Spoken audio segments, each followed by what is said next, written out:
They called you quiet. It was your label, your brand, the one-word summary that followed you from the classroom to the family dinner table, from the playground to the boardroom. It was spoken sometimes with a gentle, almost affectionate misunderstanding. "Oh, you're just the quiet one."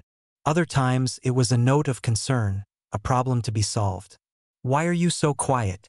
Is everything okay?" And sometimes it was an accusation, a dismissal. "You're too quiet. You need to speak up more." You wore the word like a heavy coat on a summer day. It didn't fit, it was stifling, but everyone had decided it was yours, so you learned to bear its weight. You learned to nod and offer a small, polite smile when they assigned it to you. You learned that arguing against it was a paradox. The more you tried to explain, the more you proved their point. Any defense was quiet. Any protest was subdued. So you accepted it. You became the quiet one. But that was the outside. That was the carefully constructed, socially acceptable mask you presented to the world.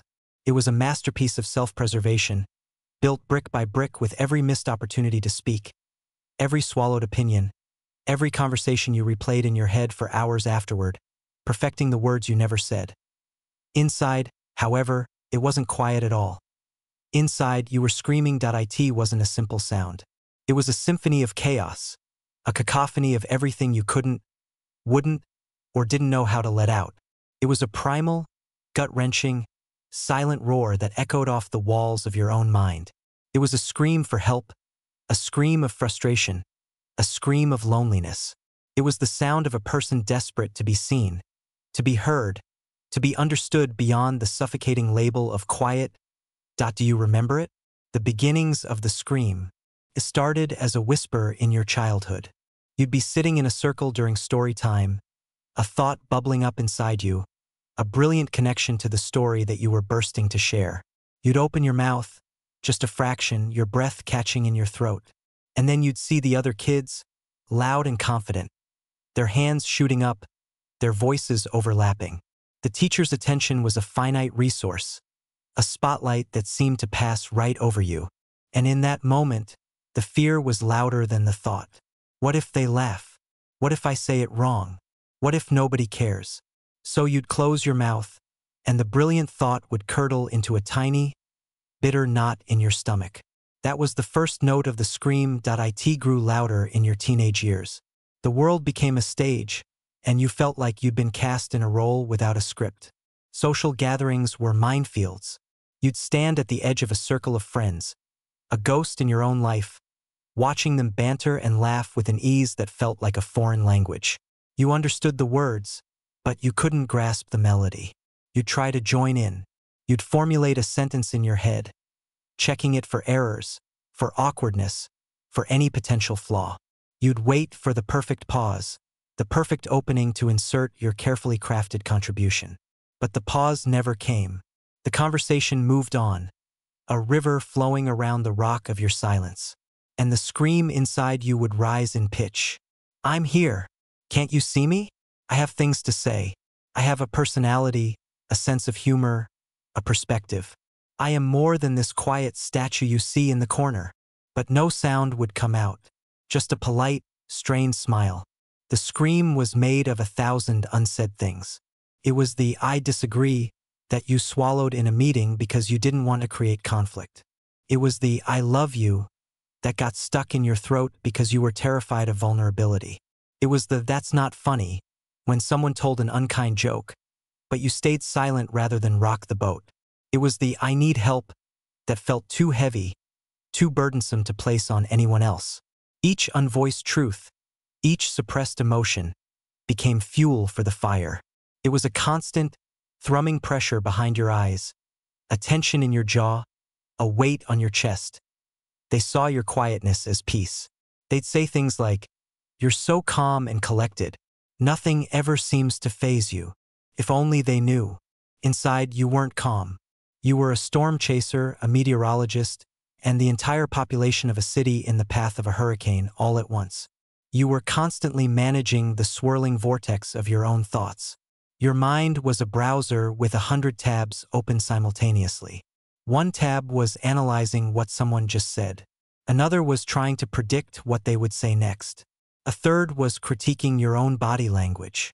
A fourth was remembering an embarrassing thing you did 7 years ago. A fifth was worrying about the future. A sixth was composing a text message you'd probably never send. And amidst all that noise, you were supposed to formulate a coherent, witty, and charming response in real time. The sheer processing power it took was astronomical. The result to the outside world was a blank look. Pause that was just a little too long. Silence. They saw serenity. You felt the screeching of an overloaded server about to crash. The screaming was loudest when you were lonely. And you were often lonely even in a crowd. Perhaps especially in a crowd. Loneliness, for you, wasn't about the absence of people. It was about the absence of connection. You could be at a party, surrounded by laughter and music, and feel like you were encased in a soundproof bubble. You could see people's mouths moving, you could see their smiles, but you couldn't feel the warmth. You couldn't bridge the gap between their world and yours. The scream in those moments was a desperate plea. Please, someone, just for a moment, try to look past the surface. Ask me a question that requires more than a yes or no. See the flicker of panic in my eyes and don't look away. Recognize that my silence is not emptiness. This internal screaming was exhausting. It was a full-time job with no pay, no holidays, and no recognition. You would come home from a social event, a day at work, or even just a trip to the grocery store, and feel utterly depleted. Your friends, the extroverted ones, would be energized, buzzing from the interactions. But you would feel a profound sense of fatigue, a social hangover, that left you wanting nothing more than to curl up in a dark room and be left alone. This need for solitude was constantly misinterpreted. They saw it as you being antisocial, aloof, even arrogant. They didn't understand that you weren't retreating from them. You were retreating from the noise. You were seeking refuge from the relentless, deafening scream inside your own head. You had to recharge, to let the storm pass, to find a moment of true, genuine quiet so you could simply exist without the pressure to perform. The world is not built for the quiet. It's built for the loud, the assertive, the ones who think on their feet and speak without hesitation. Brainstorming sessions reward the person who talks the most, not the one who thinks the deepest. Social dynamics favor the quick-witted and the charismatic. You felt like you were playing a game where everyone else had the rulebook and you were just trying to guess the moves. You were told to fake it till you make it, but the faking felt like a betrayal of your own soul, felt dishonest. So you remained authentic to your nature, and in a world that values performance, your authenticity was labeled as a deficiency. And so, the scream became a part of you. It was the soundtrack to your life, a constant, low-frequency hum of anxiety and unfulfilled potential. It was the voice of your inner critic, which was always the loudest voice in the room. It told you that you weren't good enough, that your thoughts weren't interesting enough, that you were destined to be a background character in your own story. You believed it because the world's reaction seemed to confirm it. When you did manage to speak, you felt like you had to offer a pearl of profound wisdom to justify breaking your silence. The pressure was immense. You couldn't just make a casual comment. It had to be perfect. And since nothing is ever perfect, you most often chose silence. There were moments, however, when the scream threatened to break free. A moment of intense frustration where you felt so profoundly misunderstood that the sound physically built up in your chest. A painful pressure that made it hard to breathe. Or a moment of deep sadness, when the loneliness became a physical ache, and you had to bite the inside of your cheek to keep the sob from escaping.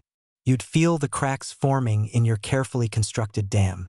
You'd get a glimpse of what would happen if you just let it all out, if you stood in the middle of the room and actually literally screamed. The thought was both terrifying and liberating. What would they do? Would they rush to your side, full of concern? Or would they back away slowly, convinced you'd finally lost your mind? You suspected the latter. Your quietness had become so ingrained in your identity that any deviation from it would be seen as a rupture, a malfunction. You had trained them to expect nothing from you, and now you were trapped by the very expectations you had helped to create. The turning point doesn't always come like a lightning strike. Sometimes it's a slow dawn. For you, it might have been a moment of quiet reflection, alone in your room, after another day of feeling invisible. It was the realization that the pain of staying silent was finally becoming greater than the fear of speaking. The scream inside you wasn't just a sound of distress anymore. It was becoming a sound of rebellion. It was the voice of a part of you that refused to be extinguished. The part that knew you had value, that your perspective mattered, that your inner world was rich and vibrant and deserved to see the light of day. You started to understand that the label of quiet was not a diagnosis of your character, but a description of your coping mechanism. It was a shield you had used to protect yourself from a world that felt too loud, too fast, too judgmental. Silence was your armor. But you began to realize that the armor had become a cage. It was protecting you, yes, but it was also imprisoning you. It was keeping you safe from harm, but it was also keeping you separate from love, from connection, from joy. The first step was not to become loud. The goal was never to become the extrovert everyone seemed to want you to be. That would be just another mask, another performance. The first step was to turn towards the scream. To stop running from it, to stop trying to muffle it. It was to sit with it, in the stillness of your own company, and to finally listen. What was it actually saying? Beneath the raw noise of frustration and anxiety, you began to hear distinct words. You heard a desire for authenticity. Let me be who I am. You heard a need for boundaries. Stop pushing me to be someone I'm not. You heard a longing for deep, meaningful connection. Not just superficial chatter. Talk to me about things that matter. You heard a cry for self-compassion. It's okay that you're not like everyone else. Listening to the scream was the beginning of a translation. You began to understand that the scream wasn't the enemy. It was your guide. It was the most honest part of you, the part that had been trying to get your attention for years. It was your intuition, your soul, your inner self, screaming for you to stop abandoning it in favor of social acceptance. This is where the real work began. It was a quiet revolution, fought not in public squares but in the private chambers of your own heart. It started with small acts of defiance. Maybe it was in a conversation with a trusted friend. You felt the familiar urge to nod and agree, to stay silent. But this time you took a breath. You felt the fear, the familiar jolt of adrenaline. And you spoke. You said something small, something low stakes. Actually, I see it a little differently. The world didn't end. Your friend didn't mock you. They probably just listened and responded. And in that tiny moment, a brick was loosened from the wall. You had honored the voice inside you. The scream quieted, just for a second, replaced by a hum of surprised satisfaction. You started to practice this in other areas. You found new ways to express the universe inside you. Maybe you started writing, in a journal, on a blog, in poems or stories. The words that were so difficult to speak flowed effortlessly from your fingertips. On the page, there was no interruption. There was no time limit. There was no judgment. You could draft and redraft, you could be messy and unsure, you could be completely and utterly yourself. The page could handle the intensity of your inner world, could hold your scream. Maybe you found expression in art, in music, in coding, in gardening. You discovered that a voice doesn't have to be verbal. A voice can be the way you arrange colors on a canvas, the way you tend to a living thing, the way you solve a complex problem. You were communicating all along, just not in the language the mainstream world prioritized. You started to respect your own dialect. You began to curate your life more intentionally.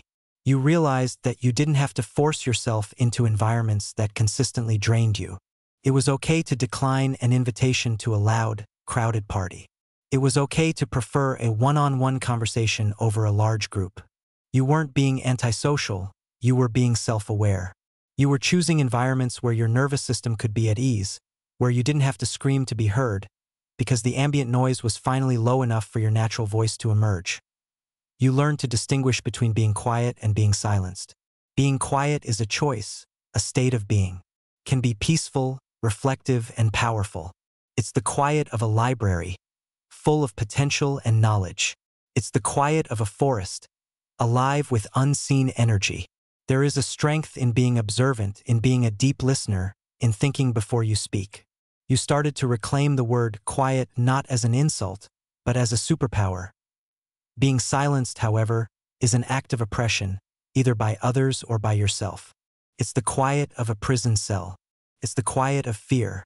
It's the feeling that your voice has no right to exist. The scream was a reaction to being silenced. By learning to speak, even in small ways, you were breaking the silence. The journey wasn't a straight line. There were days when the old fears would rush back in.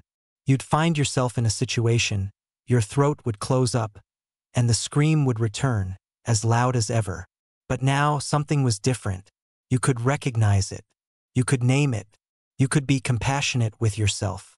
Instead of berating yourself for your failure, you could say, "Okay, that was hard. The fear won that time. But I am not a failure. I am a person who is learning a new way to be."